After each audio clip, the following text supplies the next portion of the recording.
ओम नमः सिद्धेभ्यः। ओम नमः सिद्धेभ्यः। ओम नमः सिद्धेभ्यः। ओंकार बिंदु संयुक्तम नित्यं ध्यायन्ति योगिनः कामदं मोक्षदं चैव ओंकाराय नमो नमः। मंगलम भगवान वीरो मंगलम गौतमो गणी मंगलम कुंद कुंदार्यो जैन धर्मोस्तु मंगलम सर्व मंगल मांगल्यम सर्व कल्याण कारकम प्रधानाम सर्वधर्माणाम जैनम जयतु शासनम जैनम जयतु शासनम जैनम जयतु शासनम।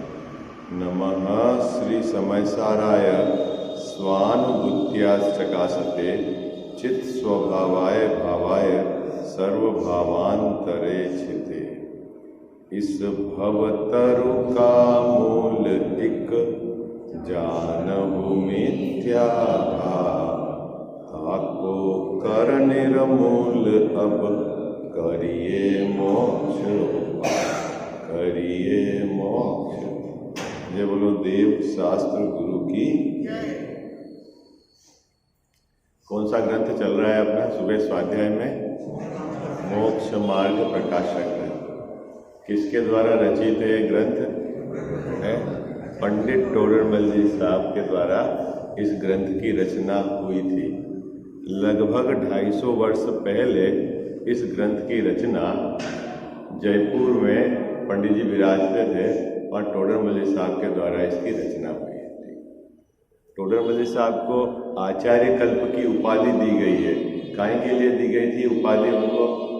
उस समय उनको बाबूजी क्या उपाधि दी थी? आचार्य कल्प की उपाधि। कल्प और आचार्य में क्या अंतर है?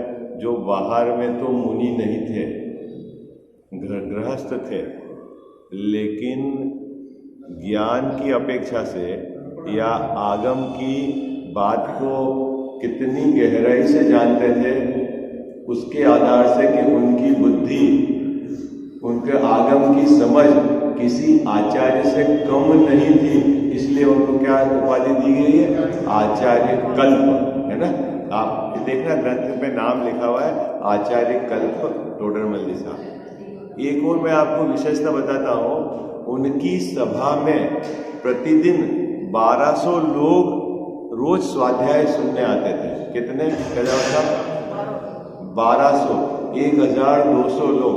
आज इंडिया में दिगंबर संप्रदाय की कोई भी सभा नहीं होगी जिसमें 1200, चाहे आप विद्वान की हो, चाहे आप कोई आयोजन हो तो बात अलग है, बाकी सभा में प्रतिदिन और नियम से आने वाले 1200 लोगों की सभा किसी भी की नहीं होगी। तो वो तो उस समय की जो है प्रतिदिन वाले के बाद। हाँ, मतलब आप उनकी प्रसिद्धि, उनका ज्ञान का मतलब क्षयोपशम, उनका जैन आगम का गहराई से अध्ययन, आप अनेक एंगल से उसका विचार कर सकते हैं, क्योंकि उन्होंने क्या है, सम्यक ज्ञान चंद्रिका लिखी है बाबूजी, है ना, अनेक ग्रंथों की टीका की है ना। और जैन साहब मुद्दा यह है कि ये जो मोक्ष मार्ग प्रकाशक ग्रंथ किन के लिए लिखा? टोडरमल जी साहब स्वयं कह रहे हैं कि मुझे वर्तमान में ऐसे जीव दिखाई देते हैं जिनकी बुद्धि या क्षयोपशम अधिक नहीं है, जो आचार्य भगवंतों के द्वारा जो लिखे गए सूत्र उसका अर्थ यथार्थ समझ सकते हैं। दूसरी बात कि जगत के जीवों की मुख्य समस्या उन्होंने ये भी पाई कि अधिकतर लोग किसमें उलझे हुए बाबूजी? हल्दी नमक में ही उलझे हुए हैं, घर गृहस्थी में उलझे हुए हैं, मुश्किल से समय निकाल पाते हैं घंटा 2 घंटा स्वाध्याय के लिए। कितना बोल रहा हूं मैं? कितना स्वाध्याय करते हैं बोलो? है गृहस्थी वाले कितना? जैन साहब घंटा 2 घंटा करते हैं। अब जब वो गुरुदेव श्री कहते थे कि 4-5 कलाक तो स्वाध्याय જોઈએ, कितना घंटा? 5 घंटा। ये तो मुमुक्षु की खुराक है, ठीक है। स्वाध्याय करने की प्रेरणा और स्वाध्याय के लाभ उन्होंने सम्यक ज्ञान चंद्रिका की टीका के पहले टोडरमल जी साहब ने लिखा है क्या ला, लेकिन उन्होंने ये देखा उस समय, क्या देखा बाबूजी, कि जगत के जीव व्यापार धंधे, लौकिक व्यवहार और इसमें उलझे हुए हैं कि वह स्वाध्याय नहीं कर पा रहे। अब जब वो स्वाध्याय नहीं करेंगे तो उनको वस्तु का यथार्थ स्वरूप समझ में नहीं आएगा। क्या वो स्वाध्याय नहीं करेंगे तो क्या होगा, वस्तु का यथार्थ स्वरूप समझ में नहीं आएगा और वह जो मिथ्या अभिप्राय से अनादि से मानते आए हैं उसी प्रकार का वो मानेंगे, और जब वो उसी प्रकार मानेंगे तो उनकी परिणति में धर्म प्रकट नहीं होगा। ठीक है, तब उन्होंने अत्यंत करुणावश उन जीवों के लिए जिनका अल्प स्वाध्याय है, जिनका अल्प क्षयोपशम है, उनके लिए इस ग्रंथ की रचना करने का उनको विकल्प आया। किस क्या? हाँ, अभी देखो, अब आप समझना, इस ग्रंथ का स्वाध्याय करते हुए बहुत सारे एंगल हो सकते हैं। एक एंगल तो आपको ये खोज करनी है कि मुझे कोई पूर्वाग्रह नहीं रखना, मुझे सत्य की खोज करनी है। मैं यहां जो कह रहा हूं वो आप मानो बिल्कुल जरूरी नहीं। आप यहां टोडरमल जी साहब कह रहे हैं वो मानो, वो भी बिल्कुल जरूरी नहीं। वो जो कह रहे हैं उस बात को आप आगम के आधार से विचार की श्रेणी में तो लो। हाँ, एक तरीका यह है कि सीधा कह दो कि टोडरमल जी साहब ने गलत लिखा, तो आपके सामने वस्तु व्यवस्था का बिल्कुल जो आपकी पिक्चर जो चल रही है अनादि से काली, वही चलती रहेगी। एक चीज यह है कि टोडरमल जी साहब जो कह रहे हैं मुझे समझना है, क्योंकि जिज्ञासा नहीं होगी तो नहीं समझोगे। और एक बात मैं आपको स्पष्ट बता रहा हूं कि जब तक हमारी मान्यता सही नहीं होगी, हमारी परिणति में धर्म प्रकट नहीं होगा।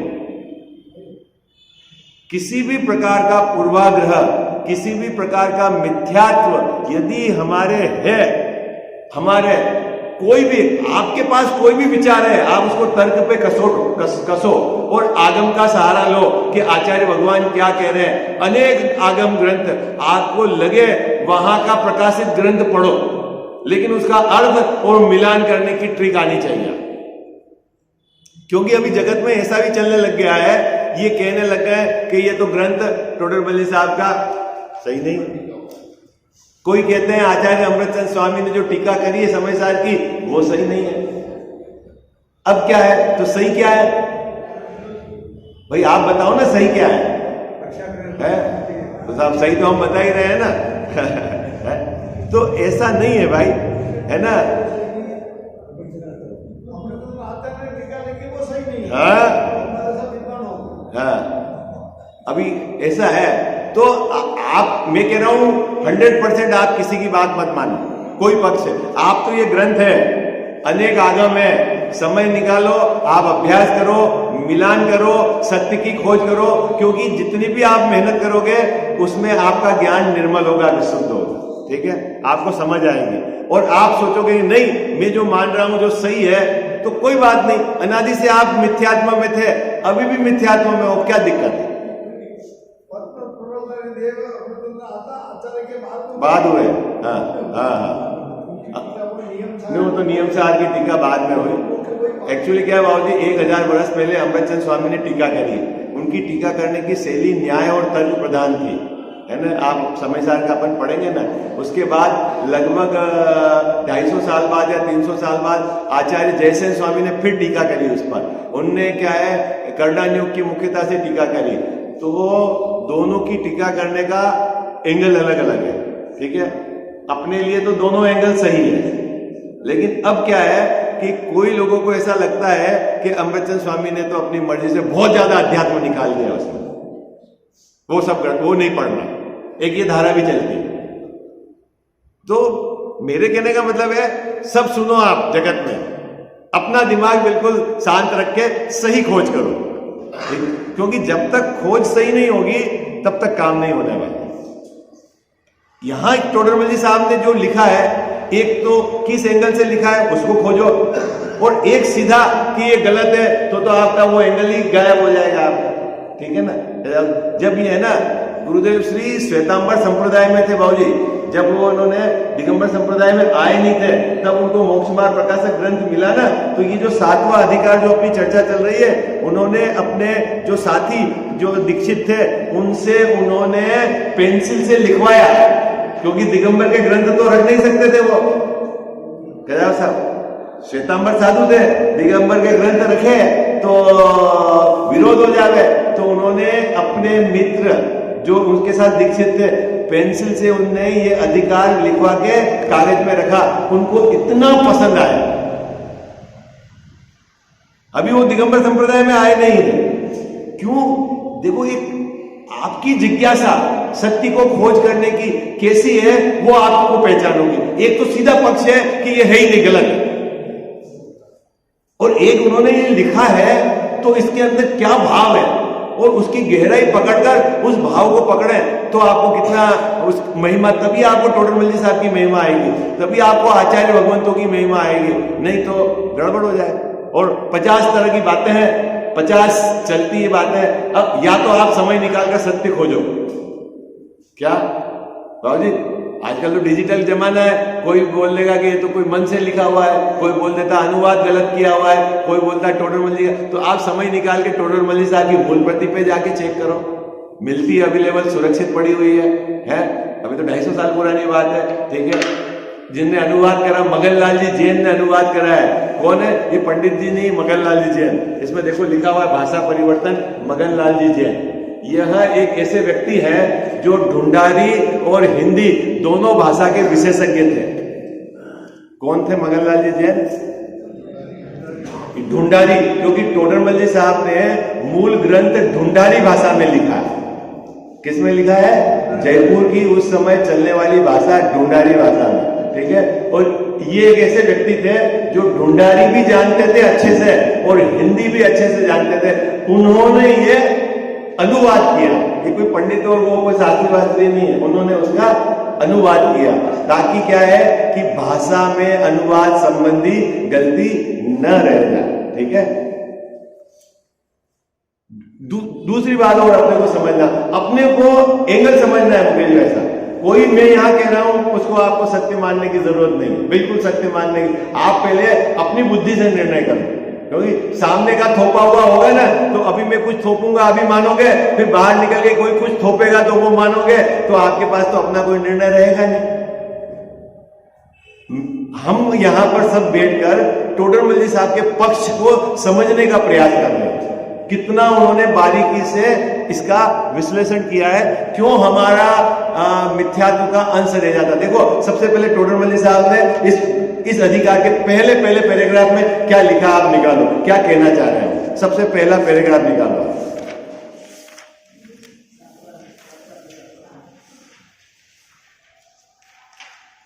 पेज नंबर है ये 205। मंगलाचरण किया और मंगलाचरण के बाद क्या लिखा? जो जीव जैन है, मिला? क्या लिखा? जो जीव जैन है। कजाल साहब मिल गया? ये अधिकार किसके लिए लिखा जा रहा है? इसकी यहां प्रस्तावना लिखी है टोडरमल जी साहब ने। जो जीव जैन है ना। एक तो नामधारी जैन होते हैं, उसकी बात भी नहीं है बाबूजी, है जैन है और जिनेंद्र भगवान की आज्ञा को मानते हैं। क्या कह साहब? दूसरी बात क्या है? एक तो नामधारी जैन है, हाँ साहब जैन है, और जिनेंद्र भगवान की आज्ञा नहीं मानते। मुकेश जी भाई साहब, रात्रि भोजन चल रहा है, अभक्ष्य चल रहा है, हो गए दर्शन तो ठीक, नहीं हुए तो ठीक है, और है जैन हम तो, बड़े शान से बोलता है तो हम जैन, लेकिन जिनेंद्र भगवान की आज्ञा को नहीं मानता। लेकिन यह अधिकार किसके लिए लिखा गया है? जो जीव जैन है और जिनेंद्र भगवान की आज्ञा को मानते हैं, मतलब वह प्रतिदिन जिनेंद्र भगवान की पूजा करता है, रात्रि भोजन नहीं करता, अभक्ष्य का सेवन नहीं करता है ना, स्वाध्याय करता है, सत आवश्यक का पालन करता है, वो जिनेंद्र भगवान की आज्ञा मानने वाला है, उसके भी मिथ्यात्व रहता है। इस अधिकार में किस मिथ्यात्व की बात चल रही है? इस अधिकार में किस मिथ्यात्व की बात चल रही है खजाव साहब? वो सूक्ष्म मिथ्यात्व जो जैन है और जिनेंद्र भगवान की आज्ञा को मानता है। बाबू जी, किसकी बात चल रही है? जो सठ आवश्यक को पालता है लेकिन जिसका मिथ्यात्व गया नहीं। क्या? जो देव पूजा करता है, गुरु की उपासना करता है, स्वाध्याय करता है ना, तप है, दान है, लेकिन उसका मिथ्यात्व नहीं गया। तो क्यों नहीं गया? तो उसका सूक्ष्म मिथ्यात्व रह जाता है। ठीक है। और उसके बाद नीचे क्या लिखा कि सूक्ष्म मिथ्यात्व बेरी का अंश भी बुरा है। क्या लिखा है नीचे? पंक्ति मिली? अगर थोड़े अंश में भी मिथ्यात्व रह गया तो सम्यक नहीं होगा, और सम्यक दर्शन नहीं होगा तो धर्म प्रकट नहीं होगा। इसीलिए यहां जो चर्चा चल रही है, आपको ऐसा लगेगा कि यहां सूक्ष्म मिथ्यात्व निकाल रहे हैं टोडरमल जी साहब। क्या निकाल रहे बाबू जी? सूक्ष्म में। देखो, स्थूल मिथ्यात्व की तो अपन ने पूर्व अधिकार में भी बात की। क्या बात की? कि जो वस्त्र वाले हैं वो तो दिगंबर मुनि है नहीं। जो भी वस्त्र सहित है और उनको यदि कोई गुरु या मुनि मानता है तो वह तो पांचवें अधिकार वाला अन्यमति है। ठीक है। वो तो स्थूल, वो तो अभी मोटी बात ही नहीं समझता। लेकिन यहां सूक्ष्म मिथ्यात्व निकाला जा रहा है उसकी बात की कि तू जिनेंद्र भगवान के प्रति, देव के प्रति तेरे को भक्ति का भाव है, लेकिन तू भक्ति सो इंद्र अनंत भगवान को पूजते हैं इसलिए तू भक्ति करता है। समोसरण जैसी महान विभूति को देखकर तू भक्ति करता है ना। वहां एक सभी ऋतुओं के फल हैं और ऐसी वहां की मतलब अनुपम रचना को देखकर जिनेंद्र भगवान की भक्ति करता है। तो तेरी भक्ति जिनेंद्र भगवान के प्रति सच्ची नहीं है, क्योंकि तूने पुण्य के उदय के आधार को पकड़कर भक्ति की, भगवान की वीतरागता को पकड़कर भक्ति नहीं की। आई बात? सूक्ष्म मिथ्या तो समझ में आ गया आपको? देखो, मैं आपको बताता हूं, बहुत मार्मिक बात है ना। क्या? एक आपका मित्र है, मित्र है आपका, घनिष्ठ मित्र है बाबू जी, ठीक है ना। वह पैसे वाला भी है,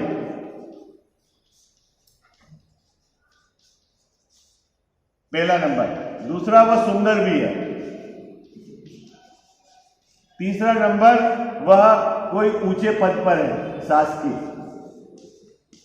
है, आपका मित्र। ठीक है। यदि आपकी मित्रता का आधार यदि ऊंचे पद के कारण है तो आपको लगेगा वो आधार सही नहीं है। नहीं है ना बाबू जी? है? क्यों नहीं है? कि यदि इससे कोई ऊंचे पद वाला हो जाएगा तो ये आपका मित्रता ढीली हो जाएगी।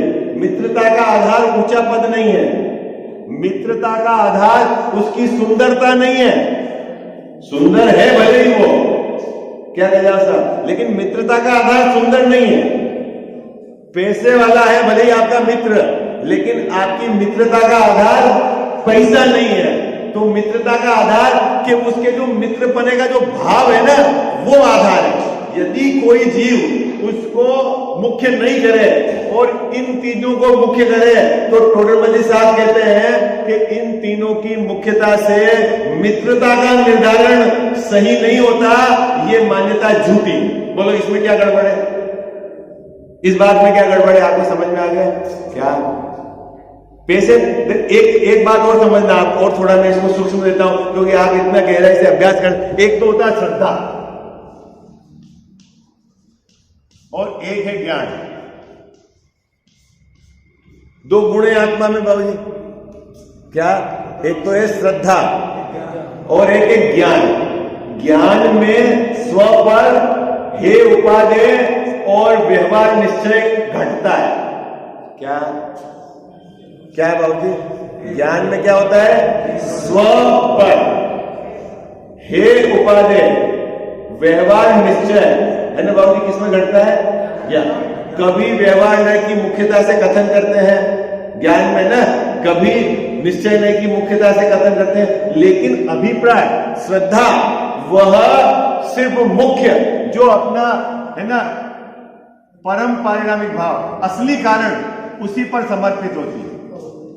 ठीक है, श्रद्धा असली कारण है। अब यहां मैं मित्रता पे घटाता हूं, मित्रता पे आपकी मित्रता के लिए श्रद्धा का जोड़ उसकी मित्रता का कारण है। ज्ञान में कभी आप बोलोगे यार बहुत सुंदर है मेरा मित्र, तो है ना, आपने क्या करा, व्यवहार ने को मुख्य कर दिया, लेकिन मित्रता आप बोल रहे हो बहुत सुंदर है उसके कारण नहीं, मित्रता तो श्रद्धा में जो मित्रता है उसके आधार से। बात पकड़ना ही चला आपको, है ना। हम अरंतर भगवान की स्तुति करते हैं, है ना, उनका परम औदारिक शरीर है, समोसरण की रचना है, 100 इंद्र की हाजरी है, ऐसा अपनी वाणी में बोलते हैं, लेकिन श्रद्धा यदि 100 इंद्र के कारण उनको भगवान मानती है तो विपरीत है। ज्ञान को आपने 2 भागों में बांट लिया। नहीं, ज्ञान के अंदर व्यवहार और निश्चय घटता है, हाँ, नहीं घटते हैं। हाँ, श्रद्धा मुख्य विषय को पकड़ा हुआ होना है। और ये जो अधिकार अपना चल रहा है बाबू, ये जो अधिकार चल रहा है ये मिथ्यात्व को मेटने का अधिकार है, श्रद्धा को सही करने का अधिकार है। ये अधिकार चीज क्या चल रहा है मुकेश भाई साहब, श्रद्धा को सही करने का अधिकार है। अभी आचार्य यहाँ टोडरमल जी साहब कह रहे हैं कि यदि तेरे को गुरु के प्रति भक्ति का भाव तप के आधार से होता है तो तेरी श्रद्धा का आधार सही नहीं है। तू तप के आधार से गीत तो गाए, व्यवहार में मुख्य, लेकिन तू तप के आधार से उनको महान मानेगा तो 2 गड़बड़ी हो जाएगी। वो क्या गड़बड़ी है देखो मैं बताता हूं। कल मैंने भक्ति का बता दिया था, आज तप का बताता हूं। देखो आप विचार करना, क्या एक तप के आधार क्या कह रहा था, तप के आधार से यदि तू गुरु को माने तो अन्य मत में जिनके तप अधिक दिखाई देते हैं तो उनकी भी तेरे को महिमा आ जाएगी। पहली गड़बड़ी क्या होगी, क्या पहली गड़बड़ी क्या होगी, जो अन्य संप्रदाय में जिनके बाहर, देखो तप 2 प्रकार का है, अंतरंग और बहिरंग, है ना। अंतरंग तप आगे पकड़ में आता नहीं है, बहिरंग तप पकड़ में आता है। और उस बहिरंग तप के आधार से तू यदि भक्ति के उनके प्रति भक्ति की मुख्यता होगी तो क्या गड़बड़ हो जाएगी कि अन्य संप्रदाय के अन्य साधु या त्यागी उनके अन्य संप्रदाय में उनके यदि बाहर में तप बड़ा या उत्कृष्ट दिखा तो तेरे को उसके प्रति महिमा आ जाएगी, और उसके प्रति महिमा आ गई इसका मतलब है कि तू ग्रहित मिथ्यात्व में चला गया।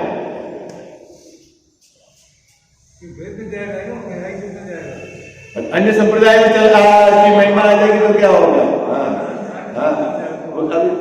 क्या बात। अरे आप बाबूजी शांति से सुनो, बहुत आराम से सुनो, मैं जो कह रहा हूं, जो भी प्रश्न है मैं आपको सबका उत्तर दूंगा। एंगल समझो आप, एंगल क्या गड़बड़ी हो जाएगी, गड़बड़ी तप करने का निषेध नहीं है, हमारे साधु भगवंतों के तप नहीं होता है ऐसा भी नहीं है, साधु के तप होता है। उमा स्वामी ने कहा है कि तप से निर्जरा होती है, ये भी बात है। तप निश्चय व्यवहार 6 बहिरंग 6 अंतरंग, इसकी भी चर्चा है। यहां क्या चर्चा है कि तू बहिरंग तप के आधार से भक्ति करता है तो तेरी भक्ति सही नहीं है। यहां क्या एंगल है, यहां क्या एंगल है कल्याण साहब, तू बहिरंग तप के आधार से यदि भक्ति करता है तो तेरी भक्ति का आधार सही नहीं है। तो क्यों सही नहीं है, तो टोडरमल जी साहब एक तर्क प्रस्तुत कर रहे हैं, क्योंकि बहिरंग तप अन्य संप्रदाय में भी पाए जाते हैं। क्या अन्य संप्रदाय में, जैसे अपने मुनि भगवान भी 1 दिन 2 दिन 3 दिन 4 दिन 5 दिन उसके अंतराल से आहार पर उतरते हैं, खड़े रहकर एक समय भोजन करते हैं। यदि तू 5 दिन के अंतराल से हमारे जो मुनि भगवंत भोजन करते हैं और तेरे को उसके कारण बहुमान आता है, उसके कारण बहुमान आता है, तो अन्य संप्रदाय में जो 2 महीने 3 महीने और 4 महीने के बाद भोजन करते हैं तेरे को उनके प्रति भी बहुमान आ जाएगा। आई बात समझ में, क्या टोडरमल जी साहब क्या कहना चाह रहे, बात पकड़ना आई आपको, क्या समझ में आ रही है साहब? आप बहुत ठंडे दिमाग से, अरे मैं कह रहा हूं कि जो टोडरमल जी साहब का छह समझा ना मुकेश जी भाई साहब, जितनी पकड़ थी ना, अपन 100 बार पढ़े तो भाव नहीं निकले।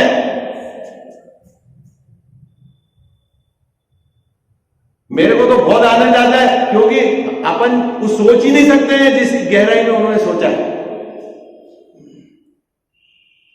बात पकड़ में आई क्या कह रहे हैं वो? तो यहां ये नहीं कहना है बाबूजी कि तप नहीं होता है, तप होना नहीं चाहिए, ऐसा नहीं कह रहे हैं। तू तप के आधार से उनकी भक्ति करता है तो तेरी भक्ति अन्यथा है। क्यों अन्यथा है? क्योंकि अन्य संप्रदाय में भी उससे बड़ी यदि कोई तप दिख जाएगा तेरे को तो तू उनकी भक्ति करने लग जाएगा, और जब तू अन्य संप्रदाय के त्यागियों की भक्ति करने लग जाएगा तो तू ग्रहित मिथ्यात्व में चला जाएगा। हाँ, अगर तू नग्नता को ही धर्म मानेगा, बाहर से नग्नता को, तो कितने ही अन्य संप्रदाय में नग्न रहते हैं, साधु रहते हैं ना जगह, तो फिर गड़बड़ हो जाएगी। तुमने क्या पकड़ लिया कि नग्नता है वो धर्म है, तो फिर जितने भी नग्न रहते हैं उनको भी धर्मात्मा मानने लग जाएगा, और ऐसा मानेगा तो तेरी मान्यता गड़बड़ हो जाएगी। तो क्या हमारे मुनिराज नग्न नहीं रहते? अरे रहते हैं नग्न, लेकिन तेरे को भक्ति का आधार नग्नता नहीं होनी चाहिए, ये कहना है टोटल मनी साहब है। हाँ, वही तो बता रहे हैं अभी, वो अभी बताएंगे ना क्या आधार हो।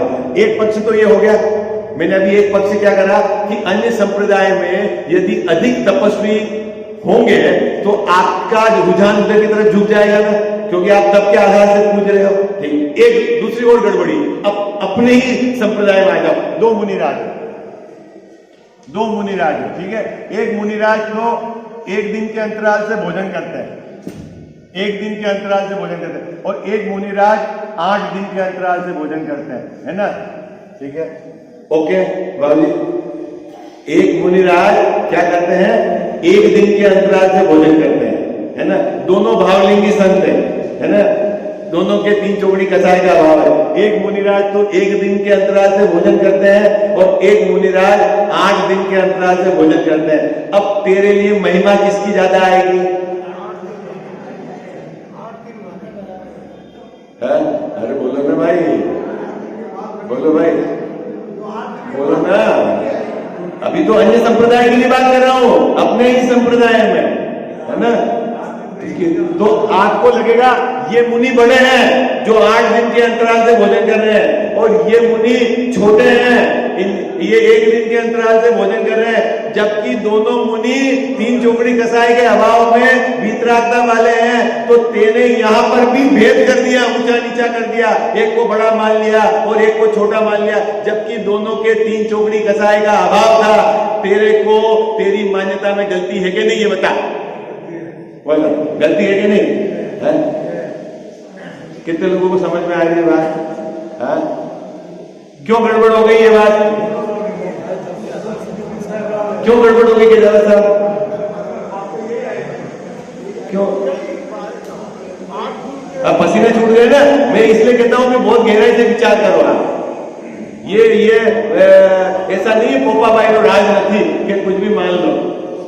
ये टोडरमल साहब ने एक पंक्ति लिखी है ना, उसमें उन्होंने पूरा निचोड़ रख के रखा है।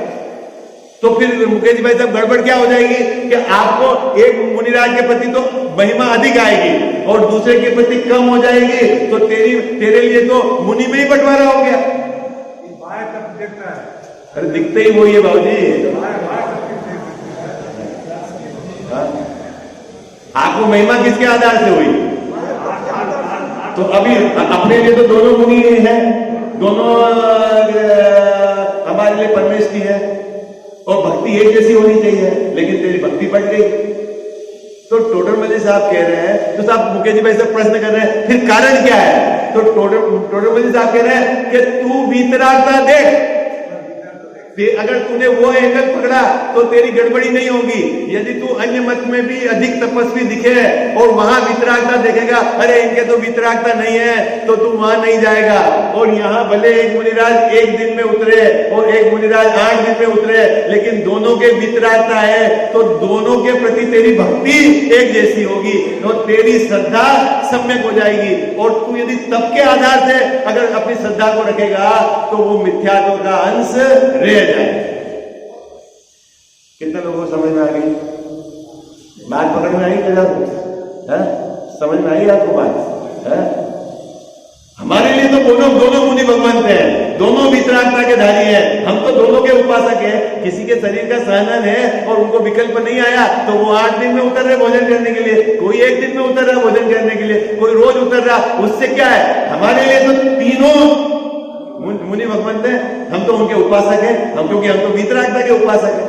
अब कोई मुनिराज काले हो और कोई मुनिराज का शरीर सुंदर हो तो आपको मुनिराज में बंटवारा हो जाएगा क्या? तो एक ही हमारे लिए वितरागता। और बोलो किसी मुनिराज के पुण्य का उदय ज्यादा हो जिनके पीछे हजारों लोग दौड़ रहे हो, और किसी मुनिराज के पुण्य का उदय कम हो जिनके पीछे 2 नहीं हो, तो जिनके पीछे हजारों दौड़ रहे हैं उनके प्रति भक्ति आएगी, और जिनके पीछे 2 है उनके प्रति भक्ति नहीं आएगी। तो तेरी भक्ति ही गलत है, तू भीड़ देखकर भक्ति कर रहा है, तुझे वितरागता की क्या भक्ति है? देखो कहां वितरागता की, ये कह रहे हैं टोटल मल्लिक साहब।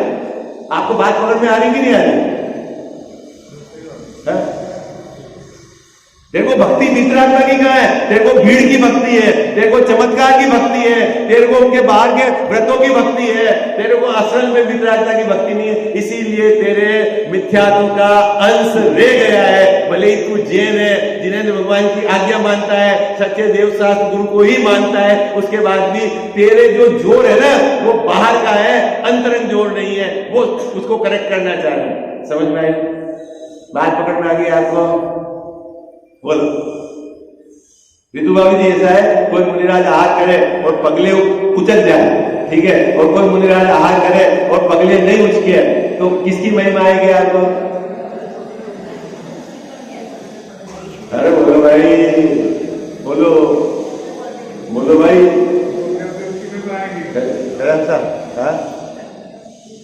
अरे बोलो ना, आप घबरा क्यों रहे हो? बोलो ना भाजी, किसकी महिमा आएगी? तो आपकी महिमा उनके प्रति बड़ी है, इसका मतलब है आपको बाहर के चमत्कार के कारण है, इसलिए आपका मिथ्यात्व है, ये कह रहे हैं। आपको वितरागता का जोर नहीं है, क्योंकि श्रद्धा का जोर उस एक विषय होता है, वो वितरागता।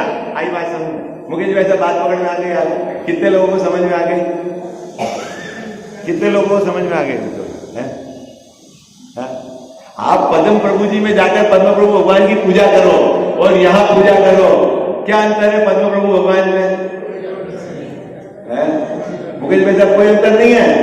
नहीं, मैं तीर्थ यात्रा करने का निषेध नहीं कर रहा हूं, जाना चाहिए, क्योंकि घर में रहोगे तो यहाँ के परिणाम वैसे ही होंगे, है ना, वहां उस क्षेत्र, लेकिन उस क्षेत्र में और उस प्रतिमा की चमत्कार के आधार से आप यदि जोर मारते हो तो पद्म प्रभु भगवान तो ऊपर है, तो आपकी जो भक्ति का आधार वह सही नहीं है, वो मिथ्यात्व के पाले में चला गया।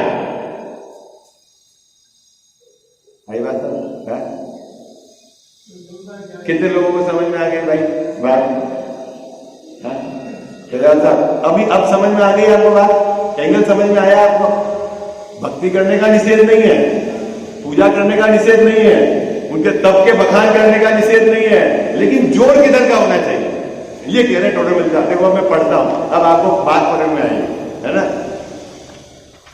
मेरा एक नेचर है बाबू जी, क्या सबसे पहले तो मैं खुद पढ़ता हूं, पढ़ने के बाद मैं अपने बहुत एंगल सोच लेता हूं, सोचने के बाद विशेष ज्ञानियों ने क्या रहस्य निकाला, तब मुझे मजा आती है। देखो उन्होंने कितनी बात निकाली, इसमें से कितनी बात निकाली, कितनी बात निकाली। अब अपन बोलो ये बात पकड़ पाते मुकेश भाई साहब? जो आज आपने तो भाई बात बताई, वो हम लोग नहीं पकड़ पाते। अरे बाबू जी मैंने बहुत बारी बात भाई का को दोनों भाव नहीं सकते, और जो 8 दिन का उपवास करते हैं और 1 दिन करते हैं, दोनों वितरा की मान्यता हमारी, जो 8 दिन का उपवास करते हैं उसकी जोर आता है। आज हम लोग नहीं आएंगे, हम उनका ही फैसला मानेंगे।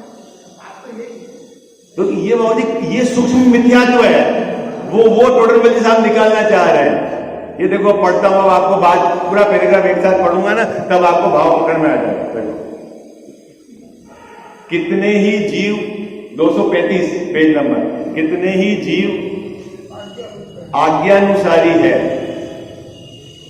वे तो यह जैन के साधु हैं, हमारे गुरु हैं, इसीलिए इनकी भक्ति करनी है, ऐसा विचार करके उनकी भक्ति करता है। इस पंक्ति में संप्रदाय बुद्धि पड़ी हुई है बाबू पहले कि सिर्फ हमारे जैन साधु हैं बस, इसलिए मुझे भक्ति करनी चाहिए क्योंकि ये तो हमारे संप्रदाय के हैं। क्या मुकेश वैसा ऐसे ही होता है ना, ये तो हमारे संप्रदाय के हैं इसलिए हम उनकी भक्ति करते हैं। तो इस जीव को तो संप्रदाय बुद्धि पड़ी हुई है, ये तो बाहर हो गया।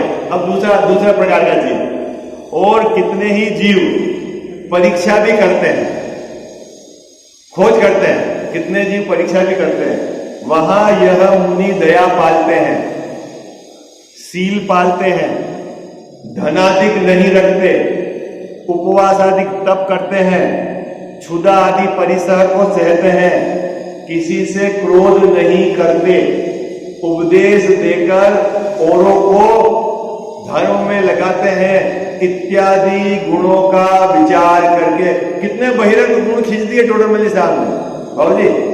अभी जैसे कोई क्रोध नहीं करता और उस बाहर के क्रोध के आधार से आप उसको धर्मात्मा मानने लगोगे तो ऐसे बाहर में होंगे कि जिनने बहुत मारपीट की और क्षमा कर दी तो उनकी भी महिमा आ जाएगी आपको, है बाबू जी।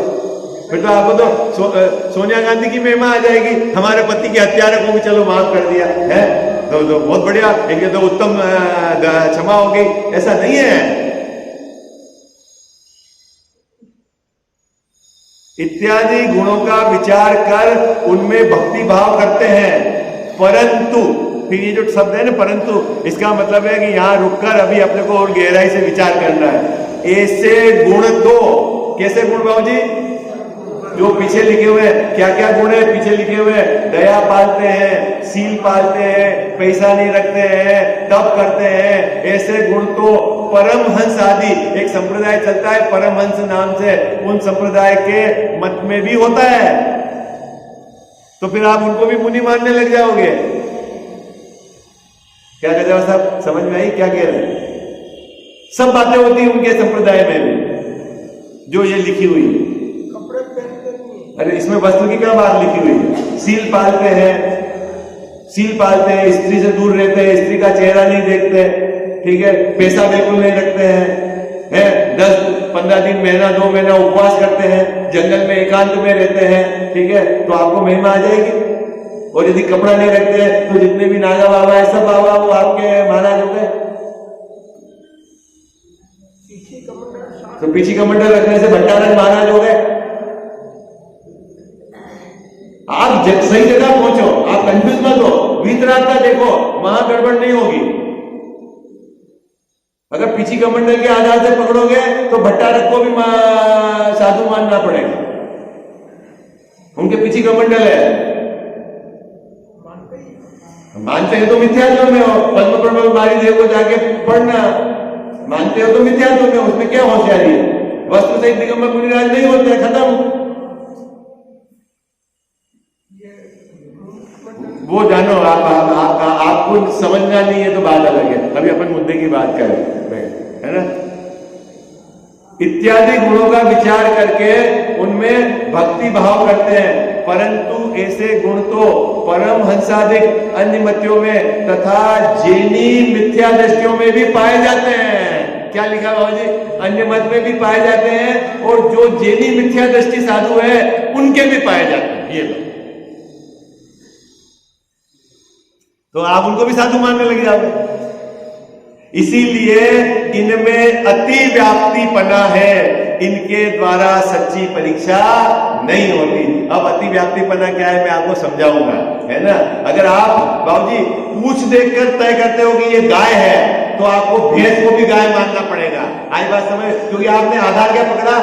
पूछ, तो भैंस के भी पूछ होती है, तो आप अति व्याप्ति होगी।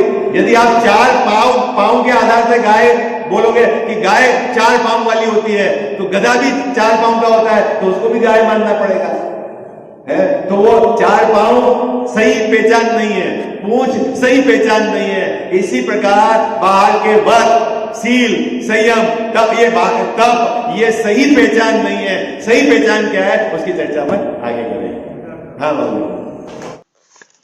जिनवाणी जगमैया जन्म दुख मेट दो, जिनवाणी जग मैया जन्म दुख मेट दो, जन्म दुख मेट दो, मरण दुख मेट दो, जन्म दुख मेट दो, मरण दुख मेट दो।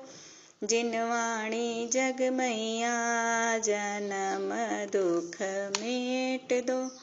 बहुत दिनों से भटक रहा हूँ, ज्ञान बिना है मैया, निर्मल ज्ञान प्रदान सुकर दो, तू ही सच्ची मैया। गुण स्थानों का अनुभव हमको हो जावे जग मैया, चढ़े उन्हीं पर क्रम से हम फिर होवे कर्म खिपैया।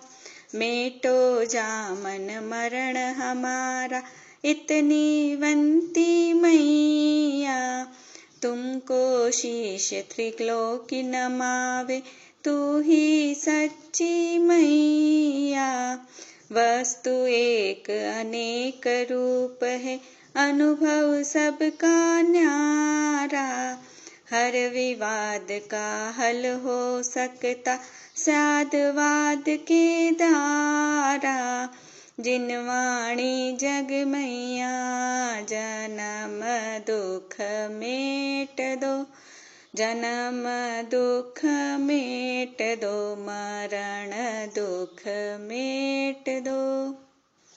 जावाणी के ज्ञान ते सूझे लोकालोक, सो वाणी मस्तक चढ़ो सदा देत हूँ धोख।